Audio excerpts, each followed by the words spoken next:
County Cafe in Rutherford County. Back years ago, there was a Rutherford County restaurant on the square called Busy Bee. It was run by Concetta Giorgio Michotto and her brother Sam and her husband Giuseppe from Sicily, Italy, who came to America in 1911. When they came to America, they brought their 5 children with them, and they came to Rutherford County and settled here. Both changed their names to English spellings, DeGeorge and Michotto. And the Busy Bee Cafe was originally located on the corner of Maple and College, where Marina's is located today, in that same building. And then they relocated later to 119 North Maple Street, where Dominic Michotto and his wife Rosa operated it from 1937 to 1946. And I have some pictures of their actual menu in here, and y'all can look at those before we leave. And some pictures of the waitresses standing in front of the Busy Bee in Murfreesboro. How much for the hamburgers? 50 cents. 25. They probably weren't much. I'm looking just a minute. How much So, is the hamburger? This is the location of 118 North Maple Street. The building is still there today, and it looks very much like this. It's really kind of cool, and I have inside pictures too. So I'll leave these photos, and y'all can look at those. But what I'm going to do is, in addition to Lascassas, is I'm going to take a corner of the square at a time, and we're going to do this kind of field trip, to where you come out on the square, just a corner, one side, and we're going to go through every building, and I'm going to tell you the businesses that were there, show you some pictures, and then we're going to eat lunch at a restaurant on that side of the square. So on Marina's side, we have Marina's, Jack Brown's, a bakery, and we can split up and you can eat however you want. And then some sides don't have any restaurants, but we'll have to, we'll have to go to another side. But we're only going to do one side at a time to make it not so overwhelming to the restaurateurs or us. But you all can look at that. Also, Lascassas, our heritage. How many people have this book? It's a great book about Lascassas. It was written by Rachel Rhodes, who was from Lascassas. She wrote this. And how many know how Lascassas got their name? So a Jesuit priest came and lived with the Indians. Supposedly he came over on a boat with Columbus, believe it or not. And he came to Lascassas and he settled here. His name was Las Casas. 2 words. So the Indians, the Cherokee Indians that lived here, loved him so much that he named his son Las Casas. And therefore the name Lascassas came to be. So, and the other reason I want to do this field trip is Ava Shore contacted me and said that the bank, the Lascassas Bank, which was Piercy's for a long time, is deteriorating. The people that bought it are not fixing it up, they're just letting it fall down. And she said, is there anything we can do? The Historical Society can't take over someone else's property and restore it and, let them just have it. We don't have the funds for that, nor do we have the energy for that. I broke both of my wrists, so I'm here today with my wrist broken myself. So I thought we should come and take pictures of the Lascassas Bank while it still exists. If you look online on YouTube, a lot of times you'll find some country western singers that come here, and they do videos. There's a video in front of Percy's store, and Alan Jackson has been to the other store as well. So it's kind of neat to see those sites in the... So we're going to walk down to the bank when you're all finished with lunch. We're going to look at the bank, and if you want to walk down to Percy's store, we can do that too. The Percy store used to be DeMette's store at one time. Is it Piercy or Percy? Piercy. It's P-E-A-R-C-Y. I knew someone, yes. So anyway, I heard her tell me she's hanging around. So anyway, they have fresh strawberries down there, I'm told. They have some plants that you can buy. There's a gift shop inside with Lascassas shirts, magnets, and all kinds of stuff if you want to go down there. And I have pictures of those facilities that I can show you. I even have one that came out of this book of the bank. So here's what the bank looks like.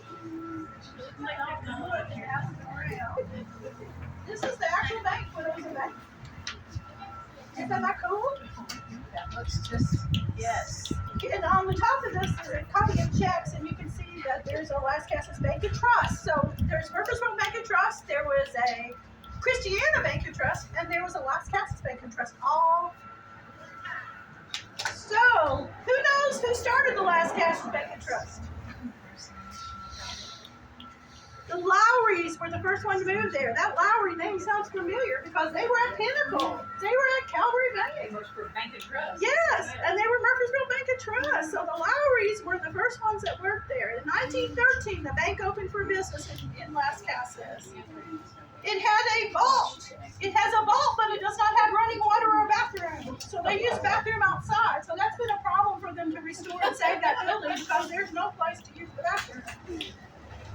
Mr. Will David was the first manager of the bank, and after several years, Mr. David became interested in the Browns Mill operation.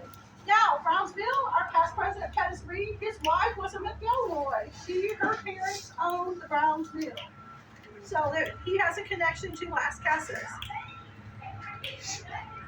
So Mr. Roy Willard became the cashier at Lascassas Bank. He came to Lascassas Bank from the First National Bank in Murfreesboro. Mr. Willard lived in Lascassas and he worked at the bank.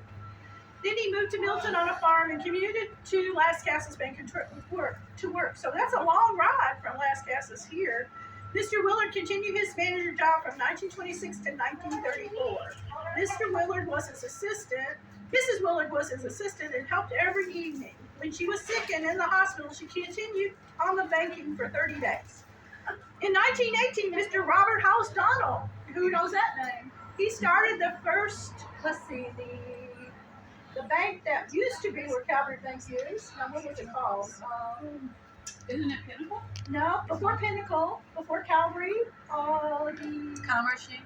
it was before Commerce Union even.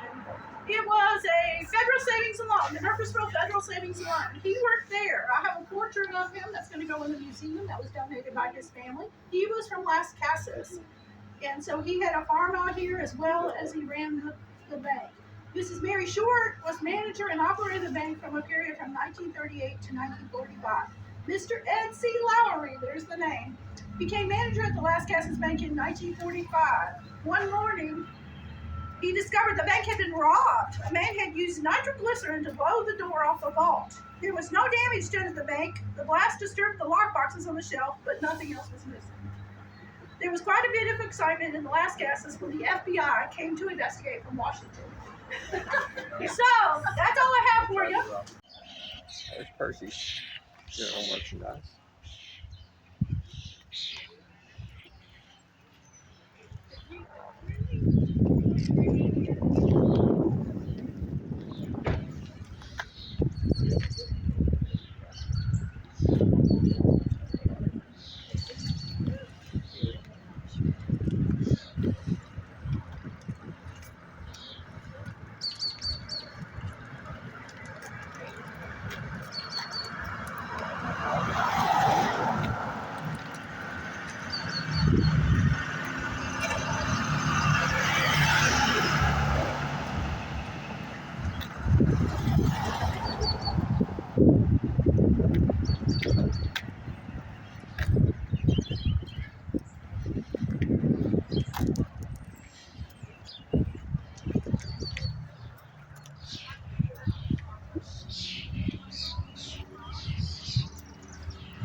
Come on now. Excuse me. You got work to do.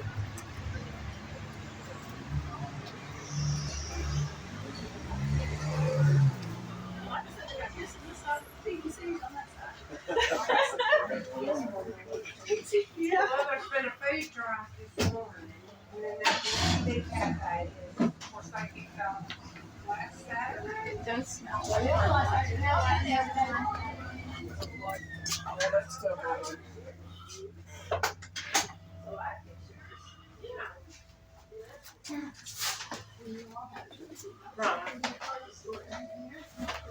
Mm-hmm. Appreciate it. Yeah. Yeah, this one. This is when it was the husband's. Yeah. And then, cool. Yeah.